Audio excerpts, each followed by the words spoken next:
talk about Howard's Cam's community segment. Yep, I will jump in here. Let me hit this video real quick and we will get rolling. Hello, ladies and gentlemen. Harris from the Monoxide Podcast. Real quick, Howard's Cams was founded as a racing cam manufacturer almost 80 years ago when Howard Johansson created Howard's Power and Racing Equipment in 1945. Howard's Cams has always used on-track experience to design the most powerful designs, and today they have an even greater group of experienced racers in circle track, drag racing, road race, mud bog, and marine. They use all this input plus the most advanced computer software to design the most competitive race-winning products.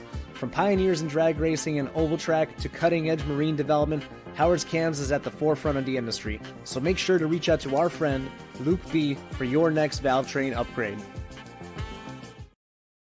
And I want to give a shout out to Harris at Monoxide for doing the voiceover there. Great dude, love that guy. But he just crossed 30,000 subscribers, and man, I'm gonna tell you that kid is going places. Yeah, that's awesome. I saw that today as well. Yep, yeah, good job for him. Good on him. He's earned it for sure. He works very, very hard. Yep. All right. Well, you guys know the Howard's Cam community segment is where we check out everything from the community. So cars, events, anything around the community. So Donovan Linwood has cut the cage out of his Mustang. Did you see that? Blows my mind, dude. Yeah. He won Rowdy Radial at Rocky Mountain Race Week, calls in a driver mod for Redwood Rally, and has Marissa drive it, takes it home, and cuts out the cage. Dude, I mean, this car was fast. This car was fast, like real fast. I mean, well, it won Rowdy Radial in Rocky Mountain. Like this is a 5-second eighth mile, 8-second quarter mile car. And so there's obviously a lot of conversations going on in the comments of this thing. And dude, I don't know if he's going 750 cage.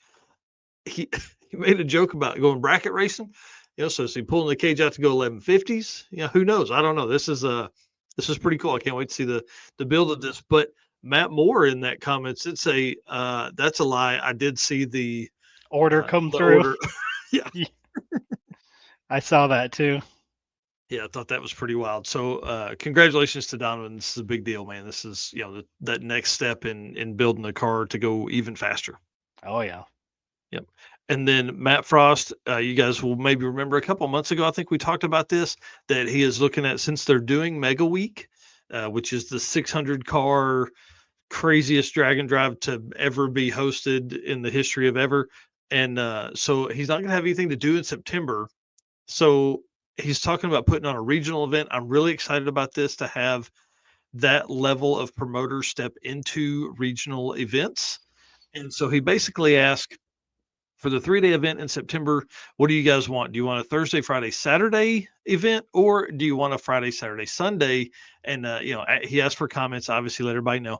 But at what he had posted 7 hours. He had 70 comments. I think there were 40 comments in the first 2 hours of this thing going up. It was pretty wild. So it looks to me at this point, whenever I pulled this screenshot, 27 of 45 answers, 45, like I said, were pushing towards Friday to Sunday. But as folks, you think about it, if you do Thursday to Saturday, that gives you Sunday to get home. But now you've got to almost be off work Wednesday to make the trip. Right. So you're off Wednesday, Thursday, Friday, instead of maybe like Thursday, Friday of the week. But then you're dragging total ass when you get to work on Monday after listening and doing your stuff on Sunday. So yeah, that's all right. Well, he's already got Rocky Mountain Mega Week. Are we gonna have Rocky Mountain Mini Week? Oh, dude, that's a heck of a name. I'm just saying. That's a heck of a name. Somebody tag Matt Frost and tell him that right now.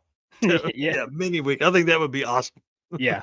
Rocky Mountain Race Week, Mini Week. And the biggest thing with this is he's wanting to get back into Colorado with it. So I think that's a big plus. And, Vandermeer, I mean, dude, they're talking about if they get this deal closed at Vandermeer, could this be one of the first events? I know it wouldn't have the full facilities, but, build the track first and then let these guys race down it, do Vandermeer and Pueblo for a 3-day event. That'd be kind of awesome. Yeah. And I mean, September in Colorado is going to be, that's going to be gorgeous. Nice. It was gorgeous in 23 for the last race week at Bandimere. Man, it was amazing. It was beautiful. The weather was great. The scenery was beautiful. All the kind of stuff. Rocky Mountain Weekend. That's another good name. Not bad. Yeah. I do like Mini Week coming off the Mega Week. I think that would work well too. Thanks for that there, Ed Hohenberg. All right. Well, guys, let's talk to these dudes that are some of the craziest guys that are out there. This is one of the funnest things to do with Drag and Drive is to be a complete stranger and go spend a week with somebody in one of the most stressful environments that you can possibly have, which is a Drag and Drive in a fast car. So we have Josh Rich and Mike Smith on tonight. And just for a little bit of backstory, Mike made a post leading up to 666 asking, hey, I don't have a pilot. I would love to be somebody's co-pilot. If my car's not done, can I jump in with somebody? And Josh volunteered his passenger seat in his Colorado. So we're going to talk through that with these guys tonight and kind of see how did that work out? Because I'll tell you, before I bring them on, Dustin Prince and I did this, and it was amazing. It was a lot of fun. We did it the first year. We didn't really know each other.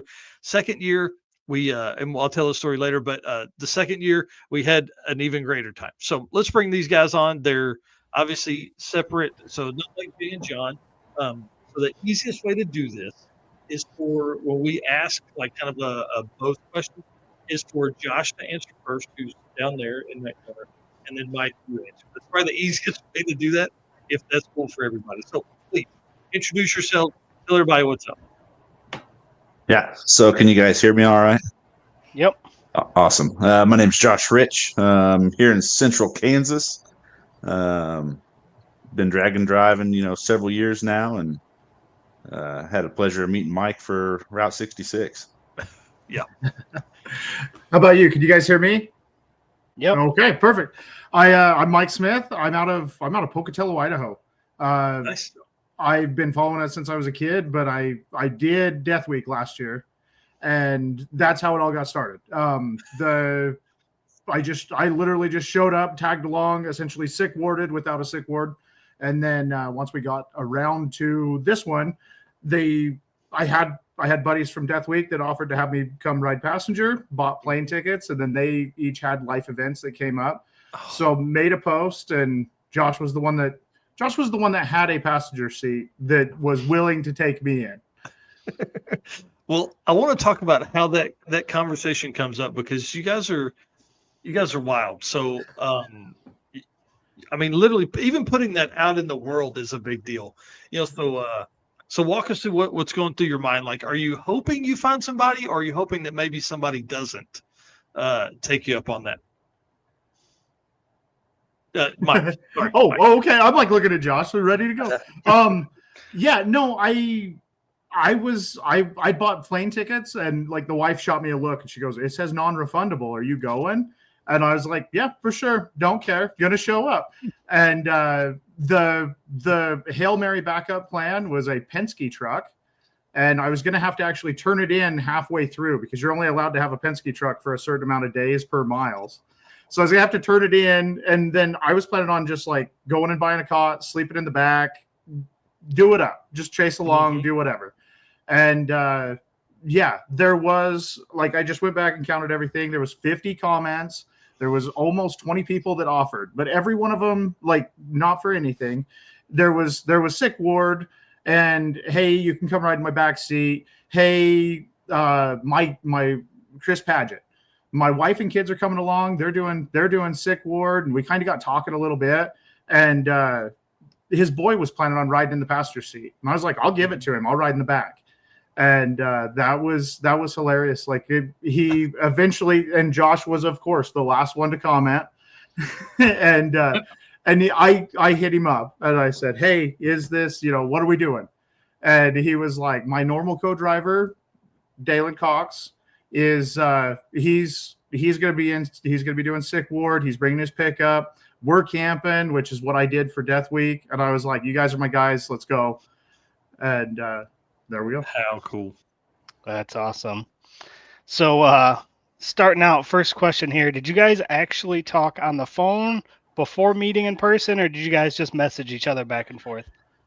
It was solely Facebook messages back and forth. There was no phone call. I counted them. We corresponded total. Him and I all together 12 times. Nice.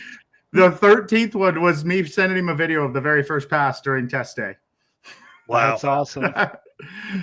But, All right, Josh, tell us a little bit about the truck, powertrain, how long you've had it, ETs, stuff like that. Yeah. So I've had the Colorado probably 3-ish years. It's had a couple different drivetrains in it. We went from a stock little Ford Great LS with eBay twins, made like 500 to the wheels, to where it was currently up until last night when the motor got yanked out of it.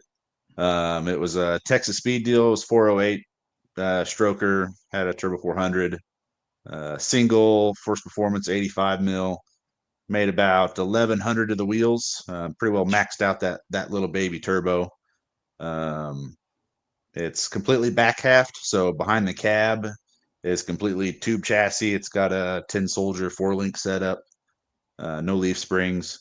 But cab forward, it's all stock Colorado, stock struts, and Mike and I kind of played around with that because that's the biggest downfall to that truck is the stock struts, coilovers, whatever you want to call them, in the front of that thing. There's no control.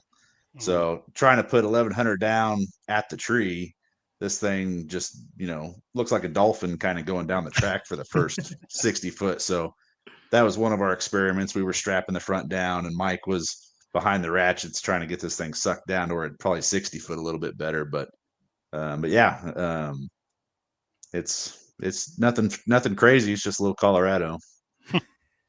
Did you say how long you've had it for? About 3 years. I bought it from a buddy here in town, and it was supposed to be just a little shop truck to put around, 500 horsepower, nothing crazy, and it kind of escalated quickly. No, Nice. it never happens. Yeah. Yeah. And did you win race week, Rowdy in race week? Yeah. So this year's 2.0, we won Rowdy Radial, and then we won the Quick 16 heads-up shootout on the last day on that tiny 26-850 tire. Jeez. Nice. And going quarter mile, right? That was quarter mile. We were really stretching the legs on that little tire, and they were shot by the end of the week. Probably should have just stayed on the trailer and called it a day other than competing that 16, but it was a blast. It was fun. Yeah, you can't give that up, dude. That's pretty awesome. Yeah. That's awesome. What kind of ETs is it running? Mid to low 8s and then mid 5s in the 8th. Man, Nice. that gets down. Yeah. Yeah, it works pretty well. Awesome. All right, Mike, tell us a little bit about your automotive history and your own project car. yeah, no, I'm just a car kid. I genuinely I actually had to go back and think about it. My grandma's co-worker's husband had a Hot Rod magazine subscription, handed down. I remember reading the very first one about this drag week thing. And I was like, oh my God, Dad, we got to go do this. And whatever. We never did build a car. We're not going to travel to the East Coast to do it. And well, even traveling anywhere, we're in the middle, but and so, traveling anywhere to do it, it never lined up. And even as Rocky Mountain Race Week first came out, I heard the name. That's right there. That's right next to us. Mm-hmm. And it wasn't quite close enough. So I wasn't able to hit it. But yeah. Currently run a small, do it myself, a small business where I go and do mobile oil changes, work on cars, and then just build stuff. And we don't have tracks nearby. So I've never been able to find one facet and build something for it. I have had drift cars and had to go chasing it around, had a drag car, and it was mostly for Mexico and all that stuff. And so it's just okay, lowered stuff, lifted stuff, whatever, just all of it, all the cars. How fun. Well, I think you made a post. What is this thing? Oh, that is the one. That is what we are putting together. It's horrible. That is essentially just off the trailer, trying to see if it was an inspiration. It could have been, dude. That looks money. Being the like I guess the dream is to go do Hot Rod Drag Week. So everything is follow that class and studying it. Yeah, you can do the daily driver class and get into the bracket or do this or do that. The B gas has always seemed obtainable, and then keep going further. So what it will be soon-ish, hopefully, is B gas NA. All sick week. I was talking about how I had this little 383 that I was putting together, and got home, and one of the old buddies from around town goes, "Hey, I've got this big block sitting here. What do you think?" And major hang up is you got to have the big lettering for the gasser. You got to have these, you got to have gold leaf lettering down the side. And I couldn't come up with the name. No, I don't want Rambler or whatever. And he says big block, they call it the Rat. And I'm like, oh. And so Radical Rambler is hopefully what it'll say. There you go. How it'll go. Dude, I dig it. That's cool. That's a long time ago. That hopefully the car looks a lot better now. I'm just horrible at taking pictures. That's okay. That's the way it goes. Well, let's talk about the week, because again, that's why you guys are on here. I love the story of just out of nowhere, two dudes meet up to take on 1,300 miles. So walk us through the week. How was day 0 and the meetup? So I think I didn't even realize it was bike at the time. I think I was in the staging lanes day 0 for, I don't know if we were testing that day or if it was day 1. But I think I was just sitting in my lazy boy lawn chair, scrolling on my phone, and then big burly Mike rolls up and introduce himself. And that was pretty much the first meeting on day 1. So he pulled in, and I kind of watched. There was kind of a gaggle of people that all kind of flocked around, shake his hand. The big thing is that freaking wheel falling off day 4. Day 4. He's got the picture in the corner up in there. Like, wheel fell off. 1320 made it their picture, video, everything, right? Whatever, header picture. And so like there was kind of a little flock of people that wandered around, and I'd been out there for hours. And so I was like, okay, I'll let it die down. And you were walking up right behind me, Mike. Like you were right behind me with the camera, and I was like, oh, okay. And so you almost got, hey, I'm Mike, how you doing, on photo. And he kind of awesome. Josh doesn't talk, so he kind of gestures at the passenger seat, and I go and like literally wiggle my hips. I'm like, all right, seems good. And then I was like, what do you want to do? And he's like, I'm just sitting. Okay. And so I just kept on wandering back and forth until it came time. And literally we didn't get teched in until they started running the test hits. And so in the tech line, we swapped it over, and that set us up. Like, I saw how the trailer was organized, and I went, okay, got that. Put the tires back in, kind of looked over everything. And yeah, I didn't want to hurt Josh's feelings at all, but I kept on staring at it and going, man, bare bones. Like, that thing is a Colorado with Colorado truck brakes on the front, drums on the rear. There's no sensors. As I don't want to hurt his feelings, but I was just like, oh my God, you're doing that much with this? But radiator mounted in the bed, turbos like just barely cut around a V-band through the grill. Like, don't cut it big or mount it out there or anything. Just that's good. Yeah. We need just enough clearance. Yes. Yeah. So was there a moment, and when was that moment when you guys were like, we're glad we did this? Man, I don't know if I had a moment. I think just when you get to the track after, especially driving, if you drive 200-300 miles, in a Kirky with, big header in your face, and it's just obnoxious, it really drains you. So when you get to the track, the last thing you want to do is work on this thing. So I was super, super thankful for Mike, helping out, swapping fuel, changing tires, trying to ratchet strap the front down. I was super thankful. I don't even know what day that was. It was probably day 1 or 2 for sure. Yeah.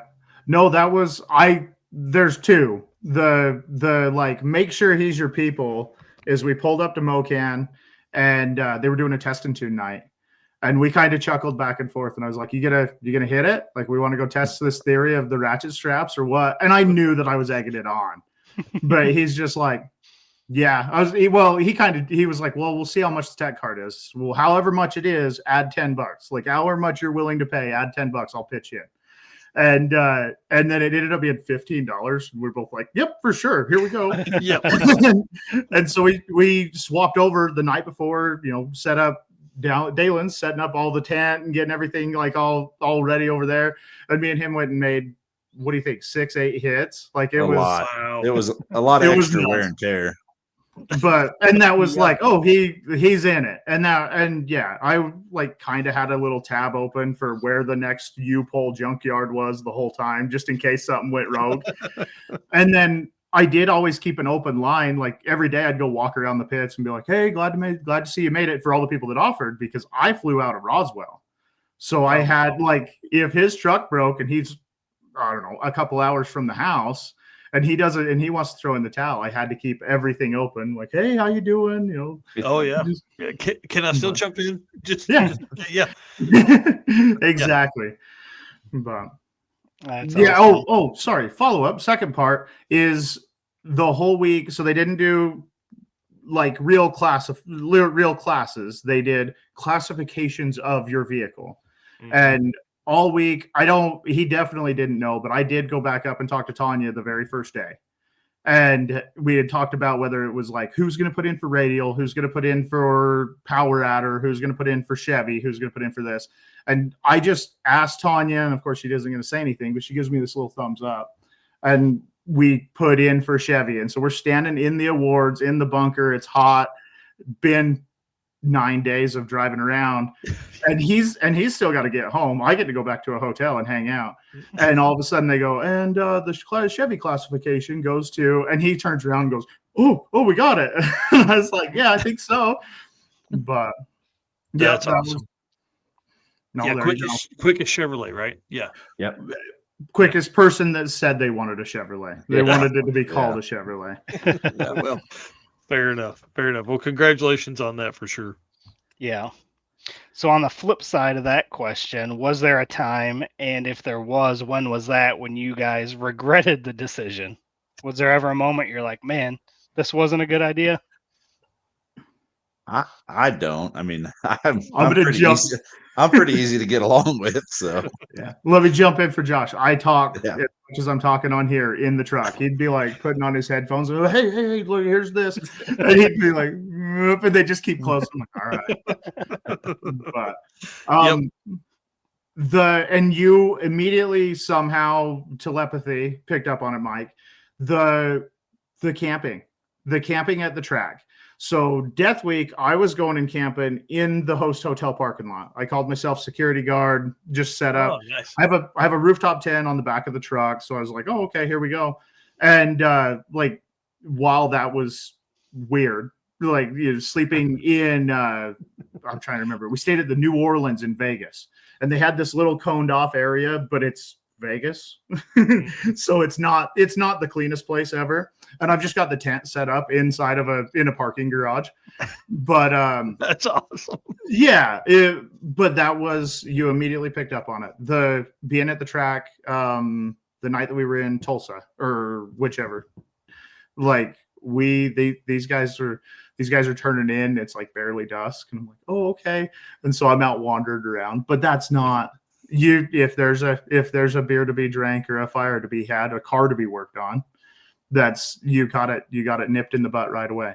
Where's Voss to come in and say that he's right? Counselor? That's what I'm talking about, man. That's what that we pulled in. We went to dinner at the Big Texan in Albuquerque, and then I pull in the track. It's literally 10 o'clock. There's 2 people awake. I was like, what is happening here? Why does nobody have a fire? Because it's kind of chilly. Why does nobody have a fire and drinking beer? Yeah, like I just want like 1 or 2 beers. That's what we always say when we get to the hotel, and it's never that. I just want one after another. Yeah. Yeah. That's funny. Well, so you kind of answered this earlier, like how you guys fell into a rhythm, like, but who did what on the truck? Like, how did you guys fall into a rhythm? Did Josh say, hey, you change tires, I'm going to pull the trailer and fill it with race fuel? Like, how does that work throughout the week?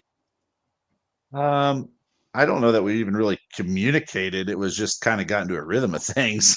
The truck's pretty easy to swap. It's tires, fuel, maybe play with the tune-up a little bit.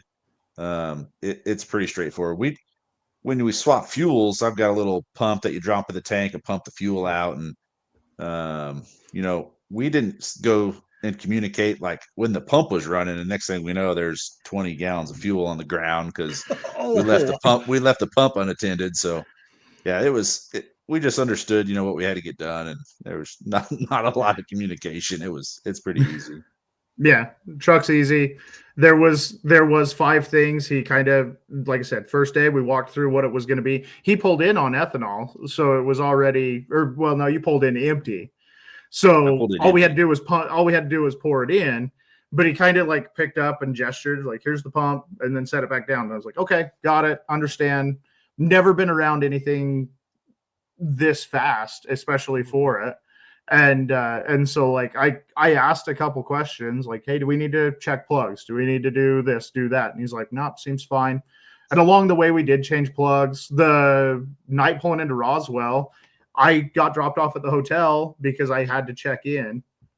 And so he rode out. And then the next morning I get out there and I had my hotel friends and my camping friends. I had my hotel friends and my driving friends. So I had, crap, that's going to suck. The guy with the Zephyr wagon, I wish I had his name just looked up off the top of my head. I feel bad. Sorry if you're watching. I'll look it up. Go ahead. Keep telling the story. Anyways, he was my hotel friend. So he'd give me a ride out to the track in the mornings on the days that I couldn't find somebody else to take over a hotel. Miscommunications of the group of us from the beginning. Somebody, when they put my name on, confirmed every hotel. So the reservations couldn't be canceled, even if I called 48 hours a week in advance. So I was giving them like, hey, here's a reservation for a hotel. Put your credit card down. That way you're not billing my buddy. But anyways, yeah. So I finally show up and he's changing all of the injectors. I'm like, "Hey, that's my job." He's like, "No, I got these. You change the spark plugs. You change this. You change that." And we got it turned over in 20 minutes. Nice. Drew Williard. There you go. Yep. Drew. That's awesome. Sorry. No, thanks for looking it up because I felt bad. Well, hey, that's the way it goes. I do want to give a shout out to Reggie Moore and Scott Guthrie and Jason Schaefer, who are right now watching the show and camping on their way across America in the hot rods. I don't know if you guys have been following this. I love this story. Reggie left from Arkansas and has driven the organ grinder hot rod all the way to Formosa, California. They did a big, cruise night, drag night out there, and then now they're driving back. Scott Guthrie is driving his dad's Corvette, pulling a half Corvette, the American flag Corvette trailer. Yep. And Jason Schaefer's in the chicken coop. So super cool. Love it. Yep. Scott says they're in the camping in the Walmart parking lot tonight. Yeah. And I don't know if you've seen Reggie's comment. They're in Roswell eating tacos, just dodged a herd of elk, hit the cop car in front of us, just missed Scott's vet and Jason's car. That's wild. Those dudes have all the fun. I'm telling you, they have all the fun. Yeah, we're definitely going to have them on when they finish their trip to tell some of those stories. Yes, for sure. So tell us some adventure stories. Did you guys break anything, run out of gas, eat bad food, any kind of crazy, fun adventure stories? As far as the truck goes, the truck worked flawless. No problems with the truck. I will blame my buddy Dalen's cooking. He doesn't say it was his cooking. It was maybe everybody else ate the hamburgers too. Whatever. Anyways, I think we were in Tulsa. It was the day before we raced. We were camping. Mm-hmm. Dalen grilled up some cheeseburgers, had a good time, 6 or 8 beers. That didn't contribute to the issue. But like 3 a.m, I woke up and just vomited everywhere at like 3 a.m, and I was hurting the next day. So, track went hot at 8 o'clock, 9 o'clock. I was absolutely miserable.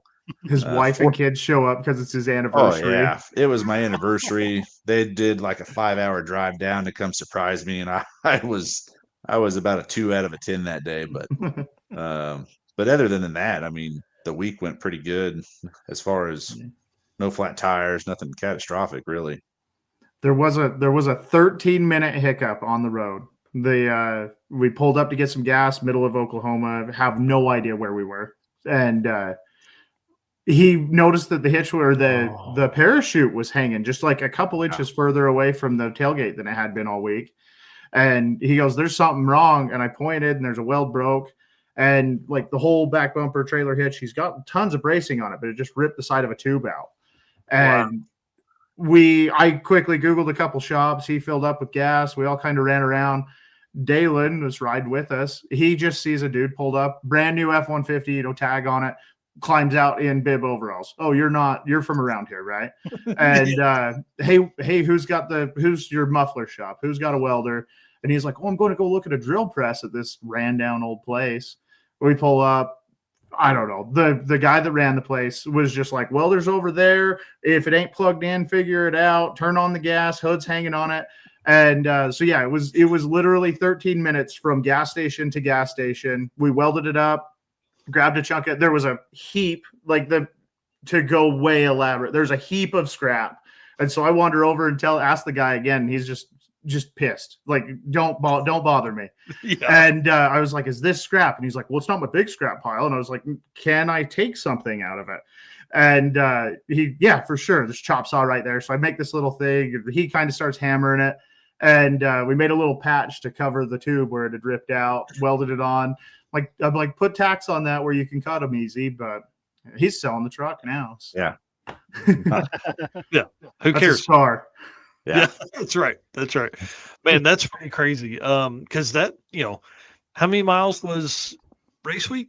1,250 or something? Yeah, race week was just over 1,200. And I think because I drove the truck from Salina, Kansas to Ozark Raceway, and then I had to drive it home from Roswell to Salina. So I think it was around 2,500 miles round trip for 666. And that 666 road is absolutely garbage. There are portions of that road that knock your teeth out.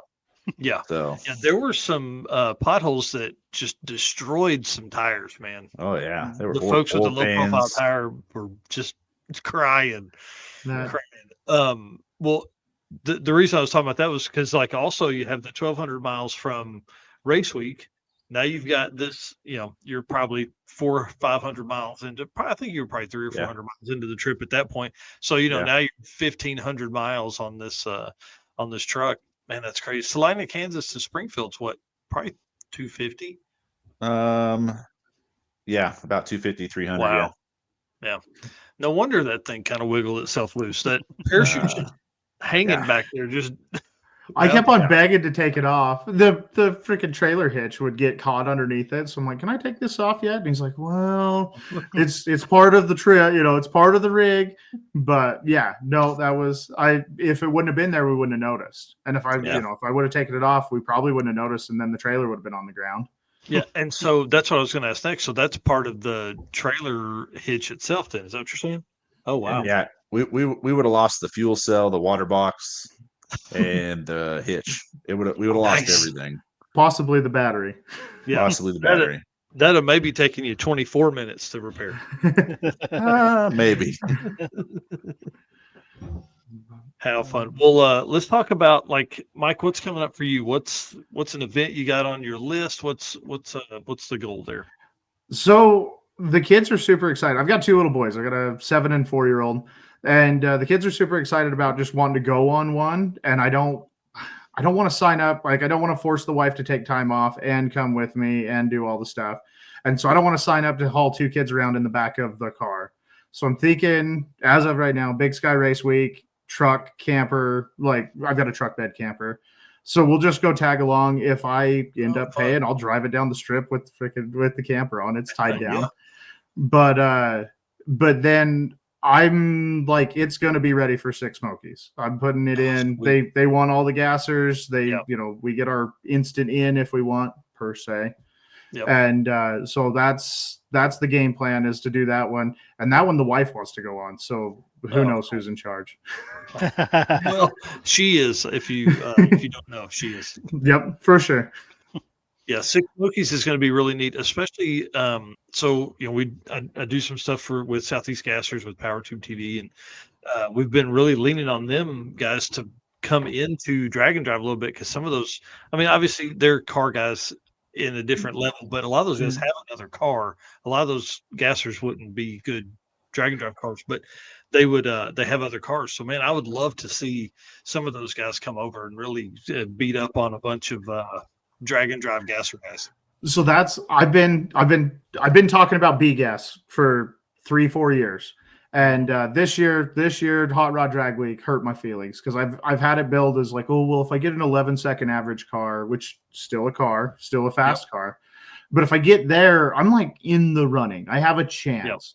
And because somebody had come up, and it happened on Death Week. We had a guy that had a really, really neat Falcon, and they just valve train. You build a gasser, you got to make it rowdy, and so valve train beats them up. Somebody who does a hero pass 850. And then they break, second day, third day. And then, finally this year they did a 940s. There was all three of the top three were 940 averages. Oh, out. Now I have to go 2 seconds faster. Yeah. Again, you've got to make the week though, man. You know how no, but if you're going to dream, I'm not going to not show up. But it was like, if you're going to do it, try, But, Yeah, I don't know. A low 11-second gasser with some big gnarly cam does great burnouts, high stall, and just let that thing eat, man. Burnouts for the kids, dude. That's what it's about. Josh has heard it 100 times, and I know that I'm missing so many people. The hero car has the people that I've been introduced to, the people that I've got to see. Yes, it's built because blasphemy, was well documented. Yeah. But it's going to be a stick shift car because Guido. And if I had my way, I'd build a BOP. I've talked to Rovic. I've talked Rovic's ear off about like, hey, what's the one I need to build? I've never been around one. So if I had my way, it'd be BOP, stick shift, and no trailer for Larry Larson. Why do you hate yourself, man?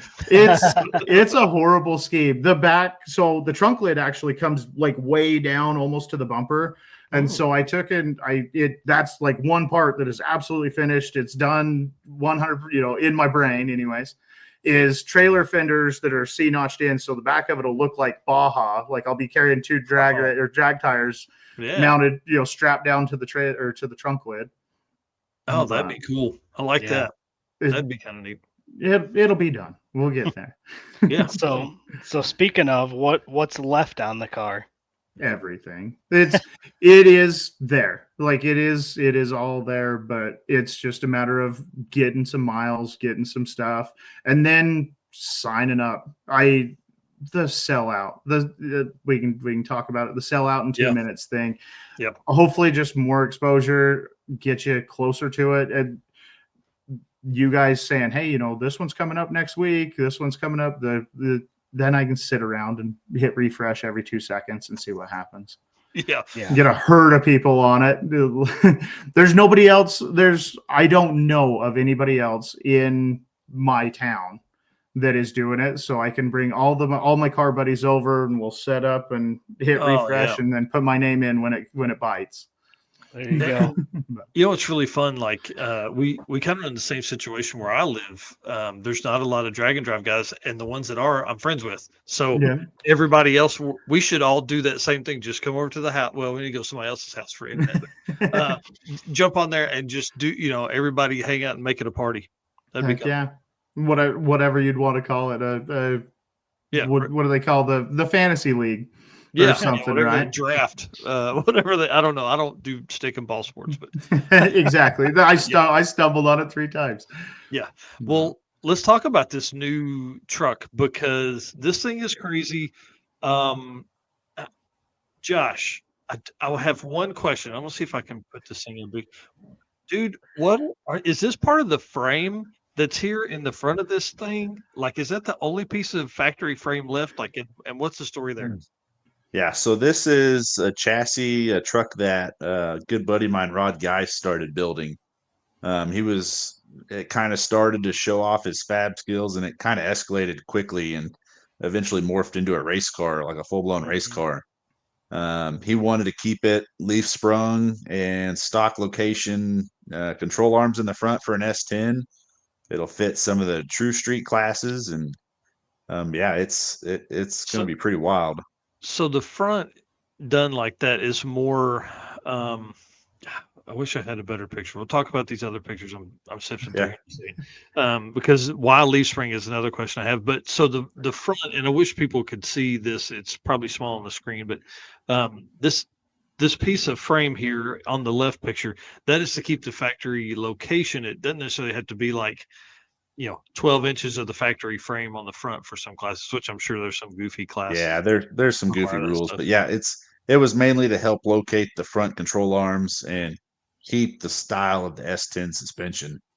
Man. It's all tubular A arms, long travel stuff. That's cool. It's going to be pretty wild. You sure you don't want to make that change to struts? No, I'm good. No, we'll pass on that. So I thought this picture on the right kind of told the story here, but the power plant from the Colorado is going in this S10, right? Yes. The 408's going in the S10. Rodney and I got the motor yanked out last night. The tranny actually got yanked out last weekend. I put it in a buddy's truck so he could go compete in a no prep race because he grenaded his. So I converted his Power Glide truck over a Turbo 400 truck overnight, so he could go race. So, but yeah, we got the motor yanked out last night. Maybe this weekend we'll throw it in the S10, finish welding out the turbo kit before we rip it all apart and get it painted. So let's look at that. Is this what the setup will look like? Yeah, Like, that essentially I feel like the first picture and this picture are way different timelines. Yeah. So this is mock-up motor with a Holley high ram that Rodney was going to use with his setup. Turbo kit and turbo will essentially be the same. The only thing that'll really be different is we'll use my Titan Texas Speed intake that's set up for air to water. But yeah, it'll have a 98 millimeter force performance turbo. Wow. And then the turbo kit that Rodney fabbed together. That's crazy, dude. Well, why leaf springs? Just because. Make you ask why. No real rhyme or reason. Well, and I mean, listen, leaf spring stuff's been real fast. I mean, Oh yeah, look at what Doug Cook's car in the Nova still leaf sprung. Yep. Into Yeah, the it sixes. just went sixes. Yeah. So I mean, like, there's no reason not to. It just with this level of chassis, typically you go some kind of crazy 4-link or whites in the back and all that kind of stuff. So, but I dig it, man. I dig. I think it'll be a lot of fun. Yeah, we can always cut it up and 4-link it later if we want to. Yeah. Meh, boring. Yeah. There's no fun in that. Well, the interior, dude, this looks like an amazing build. All the parts and pieces are really, I mean, it just looks top notch, man. Good job. Rodney's crushing the sheet metal work. He's a phenomenal sheet metal guy. He did all the chromoly work, and he's killing it. Yeah, that's for sure. And then, sorry, I snuck this other picture in here. This is, of course, the Colorado on 666. The Stafford Museum was one of the coolest things we stopped at. Even outside, I didn't do the tour inside, but the outside was really fun. Let's see what else we got here. ET goals for that thing, man. I'd like to do a 7-second average. Complete a race week with a 7-second average. I think that'll be doable. Last time we had that thing on scales, the S10, it was at, I think, 22 or 2,300 pounds with the drivetrain in it. So if we could be, 3,000, right around that 3,000 mark, we'll be 700 pounds lighter than the Colorado. Wow. So we'll be able to shave some weight, be able to make a little bit more power with that big turbo. So sevens ought to be doable. Man, that's crazy. Yeah, that's awesome. Which event is your goal to debut the new truck? First weekend in April for the circuit would be ideal. If we can get off the wait list. I got registered late, but we're on the wait list. If we get in, would love to do the circuit, and then we're obviously in for Mega Week for sure. Yeah, Mega Week. I can't wait. And the circuit too. That sounds like a cool event. Yeah, it seems all right. Yeah, I think I know a couple guys helping put that one together. Maybe we'll figure something out. Yeah, we'll nudge, wink, wink. Yeah. I'll tell you, the wait list grows daily, obviously, but like we tell everybody, man, keep working on your shit. And we haven't had to turn anybody away. We probably should have last year, just because we're over our number, and that cost me. But we're willing to pay it to because dude, folks are gonna fall out. Like people are gonna make one pass on day one and be like, well, I blew my shit up. So Mm-hmm. that's what's gonna happen. So by day 2, you're fine. That's typically the way it goes. I want to say thanks for coming on tonight. Where can people follow y'all? Where can people see all your adventures and stuff like that? So if they want to add me on Facebook, they're welcome to. They can go in and follow the shop. It's Fri-Sun Performance. We'll try to do some more updates as far when we get the S10 moving along. But yeah, they can get a hold of me there if they want to follow along. Nice. And I'm horrible. I mean, you guys added me to Race Car Friends with a picture of my kids, and that's one of the things you're like, make sure you look like a car guy. And I'm like, I guess the beard counts, but yeah, I'm horrible. I'm going to get started on something, and then I'll post it in the Race Car Friends group and be like, hey, come follow me, see what's going on. I don't know. We're in winter, as that picture shows. My 2-post lift is outside. So yeah, and I prefer it for most things, but man, it's like there are times where it's like, I'll give it a day. We'll see if the snow melts, or I'll bust out the propane torch next week and burn the ice off of the concrete. But yeah, that's crazy. You guys live in those kind of climates, man. I don't know how you do it. Yeah, you just put stuff away and then you ride snowmobiles. Well, hey, I could probably get into some of that. I don't know. Heck yeah. All right. Well, again, y'all, thank you very much. I want to stay in touch. We will. You guys follow us. We'll follow you. All that kind of cool stuff. I want to be definitely kept up to date, but I want to have you guys back on. I want to hear what's coming 2025, all that kind of cool stuff. So when you have updates, man, please let us know. Heck yeah. Well, I actually cut in on Josh. I sent him a message last week, and I was like, "Hey, so if your builder doesn't, if your buddy isn't going to come along, like, let me know. I'll ride with you." And that is one good question. How many days after the event did you not talk to each other? Oh man, I don't even know. I got my phone right here. Let's see real quick. It wasn't too long. I waited. I told him, I was like, well, message me when you get home. And I waited 2 or 3 days and eventually was like, hey, see him post on Facebook. I'm like, you made it home, huh? But I was probably still asleep. Oh, yeah. Oh, no, I sent him so there was supposed to be an Elvis Presley's abandoned thing. And the week that it was supposed to be abandoned in Roswell at that airport. And we were all kind of looking around for it. And VinWiki put up a video saying that it had moved. It had sold and moved like a couple days before we got there. So that was 3 days later. It wasn't awesome. It really wasn't too bad on us, I don't think. But that's cool. All right, guys. Thank you so much again. I appreciate y'all coming on. Thank you. Thank you. Oh, hang on, Mike. You said on day 0, like, I got a whole bunch of edit of the Colorado put together. We got a whole bunch of film of it. How soon?